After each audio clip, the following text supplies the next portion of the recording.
তো গাইস আসসালামু আলাইকুম, কি অবস্থা সবার? আমি নোমান আপনার মাঝে নতুন একটা ভিডিও নিয়ে এসে পড়ছি।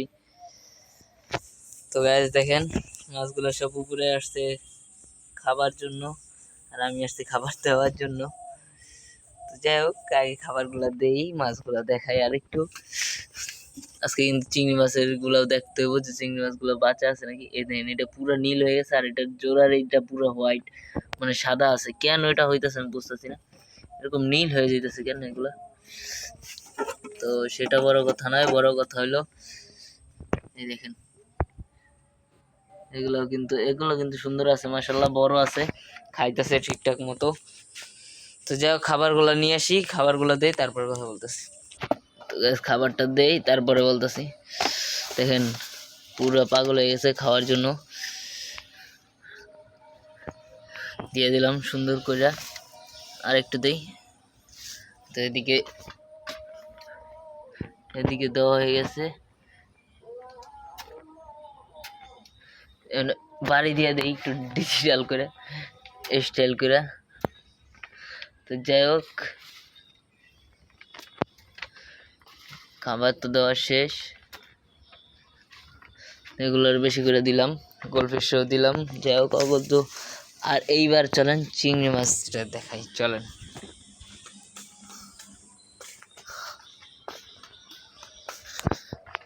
এই জায়গায় তো দেই কিভাবে, এই যে এদিকে দুইটা, এদিকে দুইটা, এদিকে দুইটা, এমনি এমনি দিয়ে দেই। তো যাই হোক, এই যে দেখেন কিভাবে দেখাবো, এই যে দেখেন চিংড়ি মাছ, আর এই যে ওই যে দুইটা, আর এই যে একটা। যাই হোক, তো আছে ভালোই। তো গাছ চিংড়ি মাছগুলো ভালো করে দেখাই, এই যে দেখেন এদিকে আছে একটা, আর এই জায়গায় তো তিনটা ছিল, এদিক দিয়ে হয়তো আছে। এই যে একটা, এই যে 2 নাম্বারটা, আর এই যে একটা। তো তিনটা আছে গাইস। তো আর এই যে বাচ্চা তো জায়গায় আছে, এই দেখেন একটু একটু ছোট ছোট বাচ্চা কত। এদিক দিয়ে গিজি গিজি গিজি গিজি করা পুরা ভরা, এদিক দিয়ে পুরাটা ভরা বাচ্চায়। তো গাইস আরেকটা জিনিস, আপনারা কেউ ওই লোগোটা চিনেন কিনা সবাই একটু জানাবেন, এটা কিসের লোগো বা কি, কার লোগো, কি হইতে পারে। এটা একটা আপনাদের জন্য কি বলে, একটা কুইজ প্রতিযোগিতা, কে জানাইতে পারবেন, যে কমেন্টটাকে জানাতে পারবেন তার জন্য একটা পুরস্কার আছে। গাইস এদিকে কিন্তু এই যে শর্টেলটা পুরা অ্যাডাল্ট হয়ে গেছে, এটার জন্য একটা ফিমেল লাগবে, এটা বুঝতে পারছি। আর এই দেখেন, এটা কিন্তু বাচ্চা দিবে কয়েকের ভিতরে। এই দেখেন পুরো ফুলটা লোডেড হয়ে আছে, বোঝা যায়। দেখেন পুরা মাছটা লোডেড।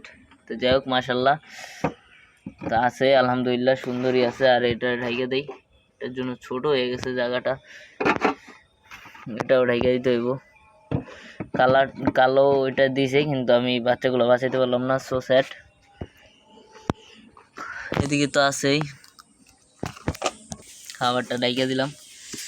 তো গ্যাস অ্যাঞ্জেলগুলো কিন্তু মাশাআল্লাহ অনেক বড় হয়ে গেছে, এগুলো কিন্তু প্রায় উপযুক্ত হয়ে গেছে ডিম পাড়ার জন্য। এখন এটার ব্রিডিং করাইতে হইব, দেখি। তো গ্যাস সবই দেখাবো আপনাদের, তো আপনারা একটু দেখবেন আস্তে আস্তে, আর আমাদের জানাবেন কোনটা কি কিরকম লাগে।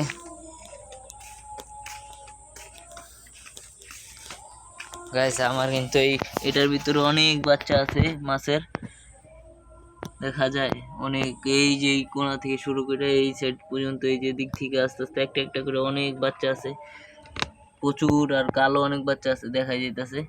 এগুলো আরো বড় হইব, ওইদিকে আছে, তখন আরো সুন্দর লাগবো, অনেক ভালো দেখা যাবো। সবাই এগুলোর জন্য দোয়া করবেন যেন এগুলো সুন্দর আরো ভালো থাকে। তো যাই হোক, আর চিংড়ি মাছ গাছ আমি ভাবতেছি যে রঙিন মাছের পাশাপাশি কিছু দেশি মাছ পালন করব। তো কি কি পালন করা যায় সেগুলোর বিষয়ে আপনারা একটু জানাবেন আমারে, কি কি দেশি মাছ পালন করাতে পারি, আর এটার ভিতরে করব ইনশাল্লাহ। তো দেখি, আপনারা জানাবেন। আর আমিও কিছু রঙিন দেশি মাছ ধরবো যে কোনো জায়গা থেকে। এখন তো বর্ষাকাল, সব জায়গায় পাওয়া যাবে ছোট ছোট বাচ্চা। তো এটাই। তো গাইস, ঠিক আছে, সবাই ভিডিওটা পুরোপুরি দেখবেন, ভালো লাগলে লাইক করবেন, কমেন্ট করবেন, আর চ্যানেলটা সাবস্ক্রাইব করে রাখবেন। আর নতুন নতুন এসব ভিডিও দেখার জন্য বেল আইকনটা বাজিয়ে রাখবেন। আজকের মতো এই পর্যন্তই। সবাই ভালো থাকবেন, সুস্থ থাকবেন। আসসালামু আলাইকুম।